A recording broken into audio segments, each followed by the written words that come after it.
उद्देश्य। इस पाठ के अंत में आप निम्नलिखित सीखने में सक्षम हो जाएंगे।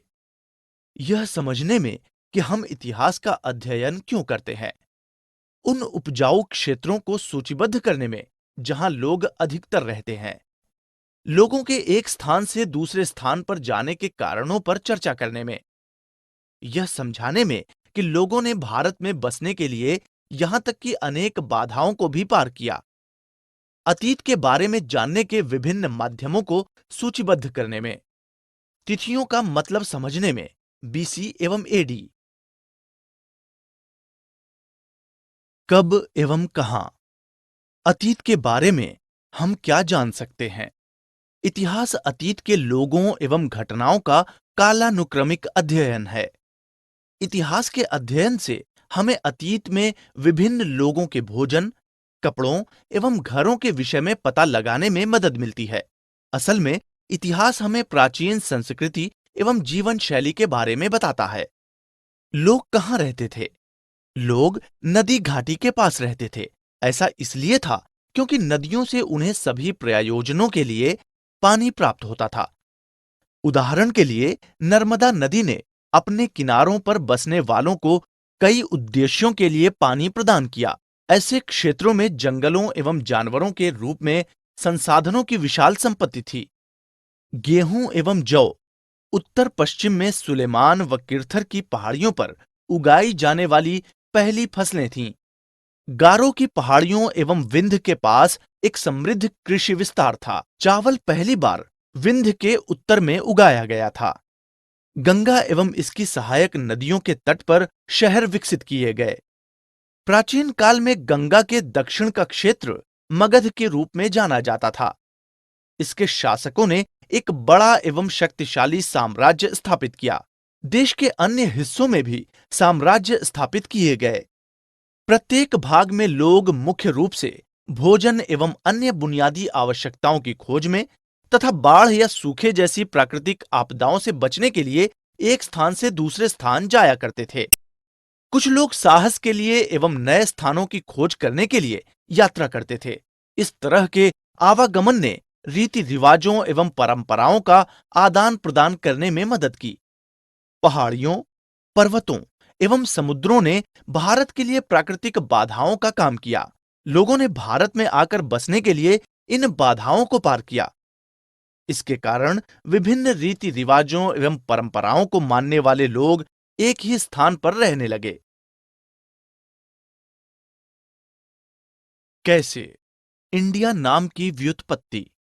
हमारा देश प्रायः दो नामों से जाना जाता है, इंडिया एवं भारत। इंडिया शब्द इंडस नदी से लिया गया है।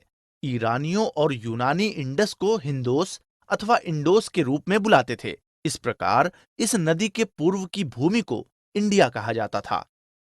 भारत नाम का प्रयोग ऋग्वेद में लोगों के एक समूह के लिए किया जाता था, जो बाद में हमारे देश का नाम बन गया। अतीत की जानकारी। अतीत के बारे में जानने के विभिन्न तरीके। 1. पांडुलिपियों के माध्यम से।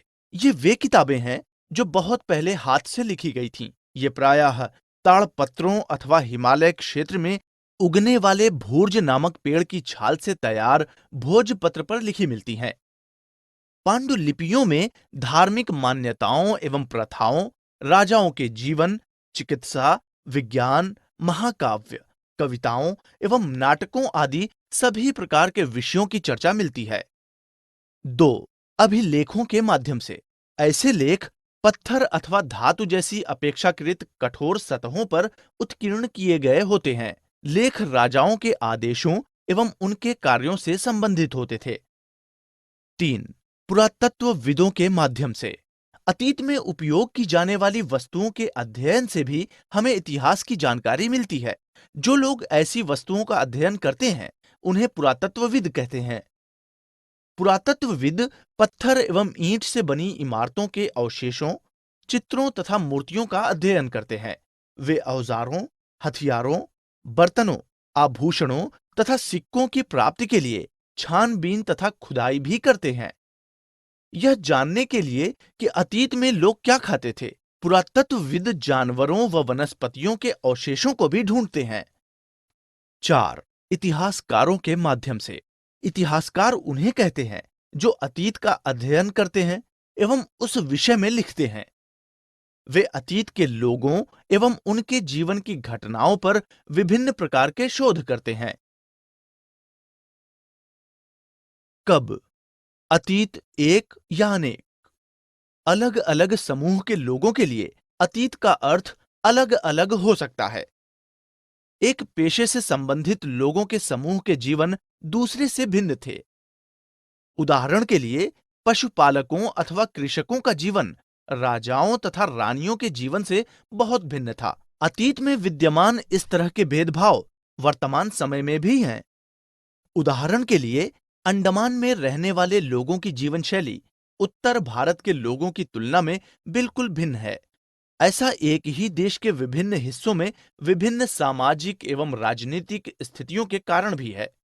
देश के विभिन्न हिस्सों में लोग विभिन्न प्रथाओं व रीति रिवाजों का पालन करते थे। ऐसा आज भी देखने को मिलता है। दूर दराज के इलाकों में अधिकतर लोग अपना भोजन स्वयं जुटाते हैं। इसके विपरीत शहरों में रहने वाले लोग खाद्य आपूर्ति के लिए अन्य स्रोतों पर निर्भर करते हैं।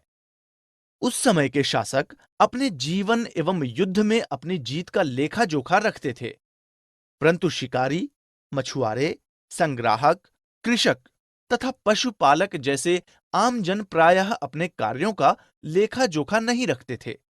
पुरातत्व की सहायता से हमें उनके जीवन को जानने में मदद मिलती है, यद्यपि अब भी इनके बारे में बहुत कुछ जानना शेष है। तिथियों का क्या मतलब है? जब आप 2018 के रूप में वर्ष का उल्लेख करते हैं, तो इसका अर्थ है ईसाई धर्म प्रवर्तक ईसा मसीह के जन्म के 2018 साल बाद ईसा मसीह का जन्म पहली तारीख के रूप में चिन्हित है। उसी तिथि से सभी वर्षों की गणना की जाती है।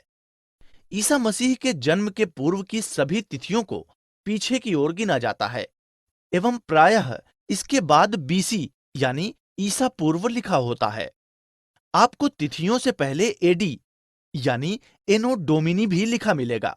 एडी का मतलब है भगवान यानी ईसा मसीह के वर्ष में, तो 2018 को एडी 2018 के रूप में भी लिखा जा सकता है।